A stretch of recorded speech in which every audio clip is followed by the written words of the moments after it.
सगळ्यांना रामकृष्ण हरी राम राम नमस्कार. महाराष्ट्राला संतांचा वारसा लाभलेला आहे आणि लाभतच राहणार आहे. महाराष्ट्रामध्ये अनेक संत होऊन गेले, त्यापैकीच एक संत नामदेव महाराज यांचं आज आपण ह्या व्हिडिओमध्ये चरित्र ऐकणार आहोत. संतांबद्दल जितकं सांगायचं तितकं कमीच आहे, परंतु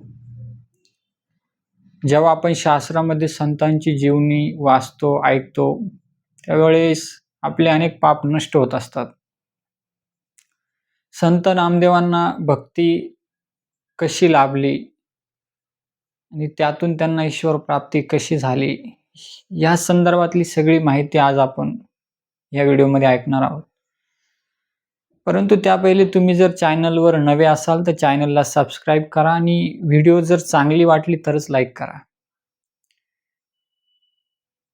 ह्या चॅनलचा एकच उद्देश आहे की ज्यावेळेस आपण दुसऱ्यांना एखादी कथा ऐकवतो त्यावेळेस आपलं पण वाचन होतं, आपल्या मनातले वाईट विचार नष्ट होतात आणि जो ऐकतो आहे त्याला पण त्या कथेचा लाभ होत असतो. शास्त्रामध्ये असं म्हटलेलं आहे की संत न होते जगत में तो जलमळता संसार. आज जी काही सात्विकता आपल्या पृथ्वीवर आहे ती केवळ आणि केवळ संतांमुळे आहे. संत ज्ञानेश्वर महाराज, संत चांगदेव महाराज, संत एकनाथ महाराज, बहिणाबाई, मुक्ताबाई, सोपान, अनेक संत होऊन गेले या पृथ्वीवरती. पण महाराष्ट्रात हे संत झाले आणि त्यांनी महाराष्ट्राला एक भक्तीचा वारसा दिलेला आहे, प्रेमाचा वारसा दिलेला आहे.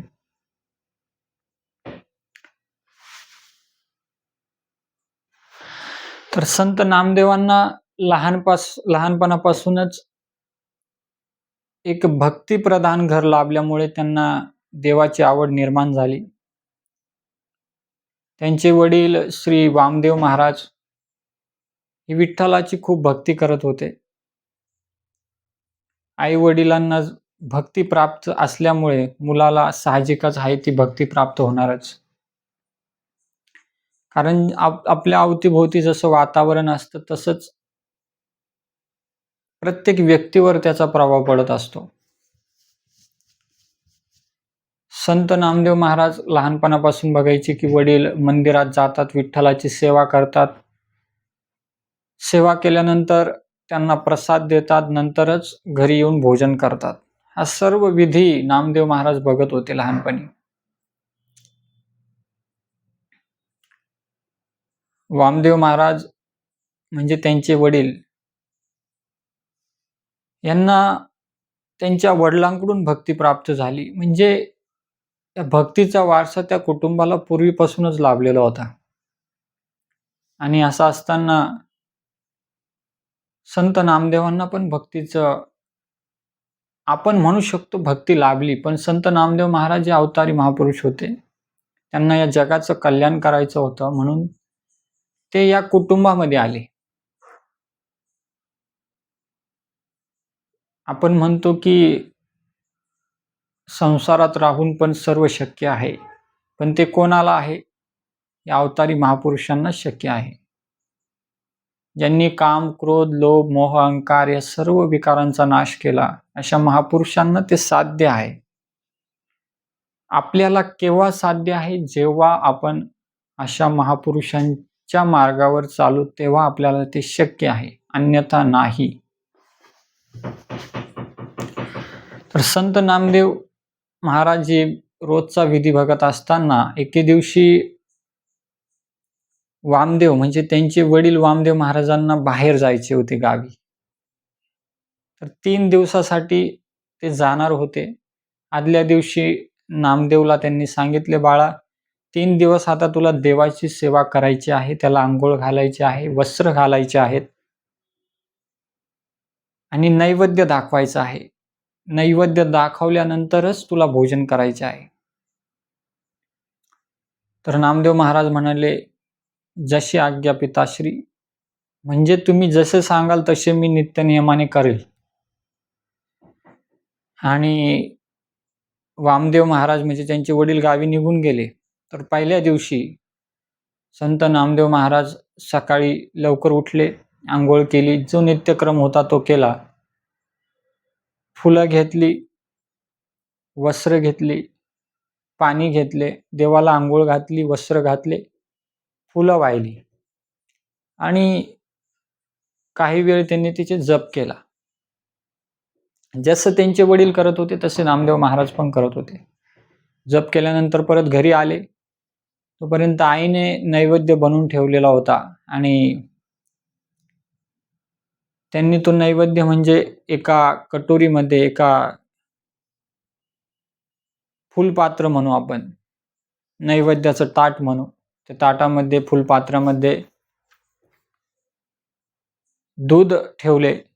दुधामध्ये खडी साखर टाकली, इलायची टाकली आणि मस्त ती खडी साखर विरघळून दिली आणि देवाला नैवेद्य दाखवायला मंदिरात गेले.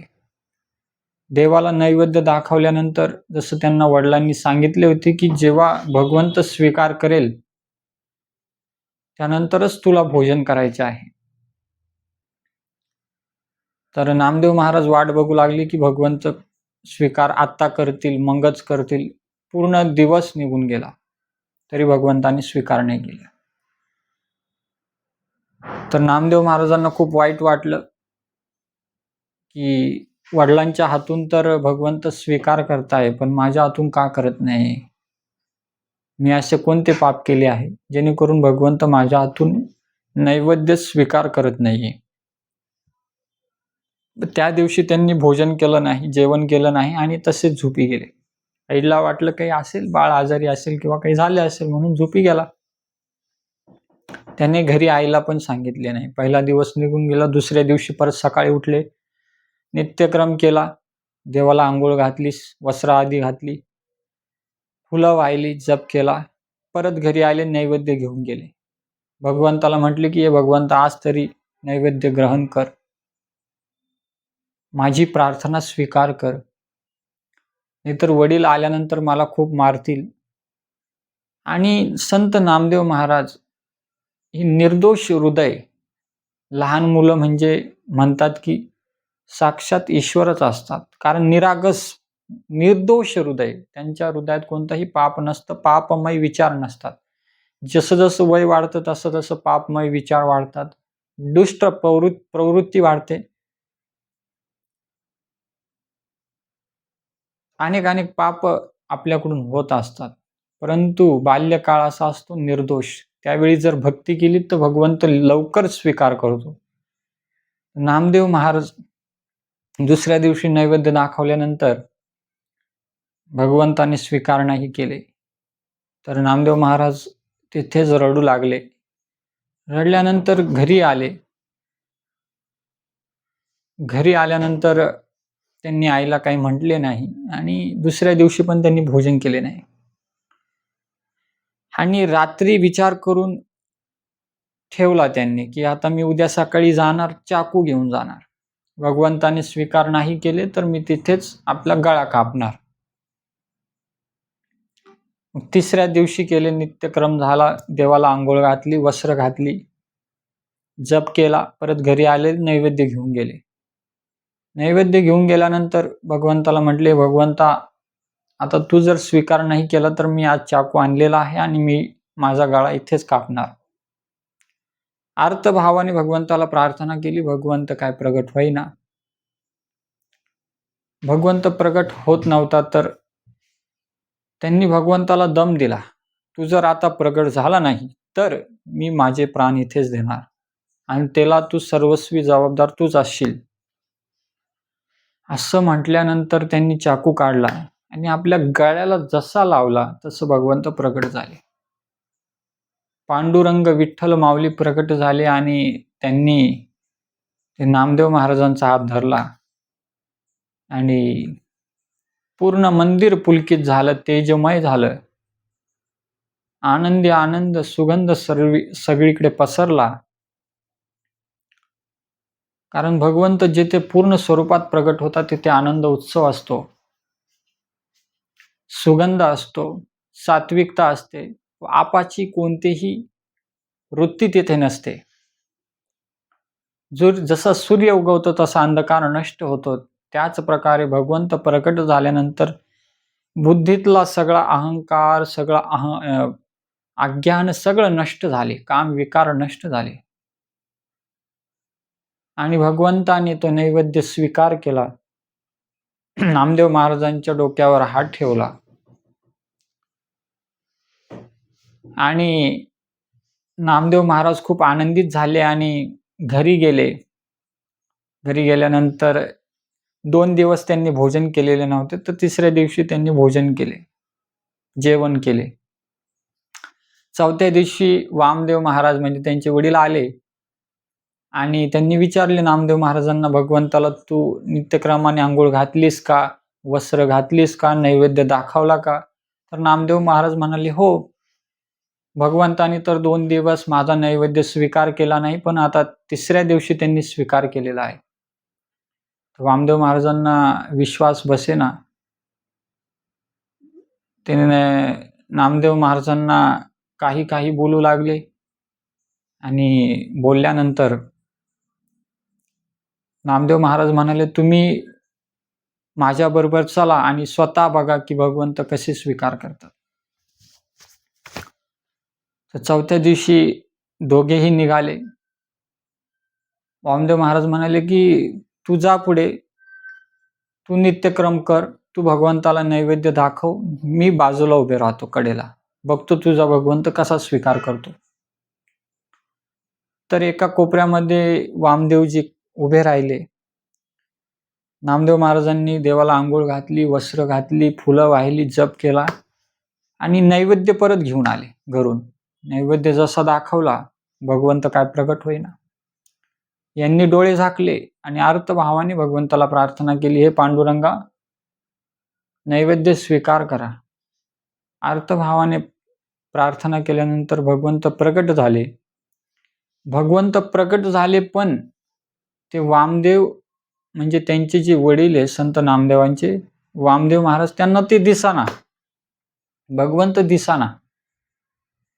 भगवंत कोणाला दिसताय? भगवंत फक्त संत नामदेव महाराजांना दिसताय.